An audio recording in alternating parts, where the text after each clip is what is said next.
Voor de 9e keer werd zaterdag het Oktoberfest georganiseerd. Nog steeds wordt het evenement goed bezocht. Ja, wat succes. Ik ben een aantal jaren, of 9 jaar geleden al op het idee gekomen om dat hier veruit te gaan organiseren. Samen met Adrie van de Klokkenluider en met Geert. Toen ben ik een keer in München geweest om te kijken van, hoe het er allemaal aan toe ging. Ja, dan word je meteen enthousiast. Ik dacht, nou, dat moet in Venray moet dat ook kunnen. Dus. En vandaar zijn we toen begonnen op het Sint-Anne terrein. In Venray wordt het Oktoberfest anders aangepakt dan in het zuiden van het land. Ja, in Sittard die hebben eigenlijk de optredens is van vroeger uit. Doen ze dat van het pachtgeld van de kermis. Zo zijn die begonnen, dus dat is gigantisch groot geworden. In Brunssum bijvoorbeeld is helemaal gericht op Tirol en op Oostenrijkse muziek. Terwijl wij hier hebben we echt gewoon bands die Duitse muziek spelen en artiesten die optreden. Dat is het verschil. De bezoekers komen vanuit heel het land. De Nijmeegse René en Kitty uit Utrecht hebben ook de weg naar de Grote Markt kunnen vinden. Nou, wij zijn de vriendinnengroep, maar we zijn ook de aanhang van een vriendengroep. En die jongens komen uit Venray en wij allemaal niet. En nou zijn wij hier en die jongens niet. Ja. En hoe ervaren jullie dit?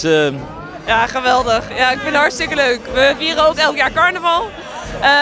En ja, daar lijkt het bijna een beetje op. Iedereen verkleed, het is hartstikke leuke muziek. En ja. Veel bier. Veel bier. Ja. En wat vind je hier van de sfeer, van de entourage? Ja, het is geweldig. Als je het hoort, iedereen zit.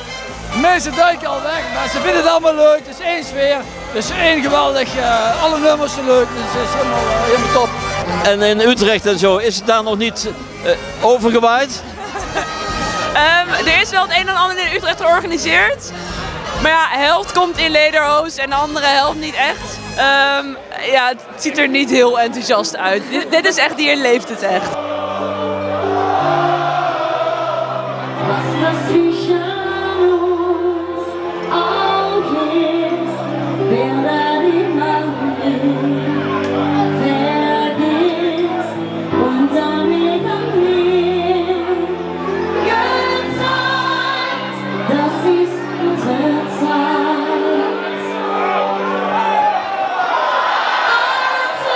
Volgend jaar staat de 10e editie op het programma.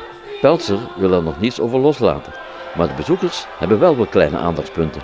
Nou, we zijn wel bezig met veranderingen, maar ik kan daar nu nog niet zo heel veel over zeggen. Volgend jaar is, als het goed is, de 10e keer. En we zijn wel bezig, maar ja, ik kan er nou nog geen uitspraak over doen wat we daarmee kunnen of willen.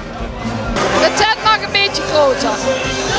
Heb jij er ook een mening over? Moet het zo blijven of moet het anders worden? Ik vind dat fijner als vorig jaar. Je hebt iets meer ruimte, dus het mag nog groter opgezet worden wat mij betreft.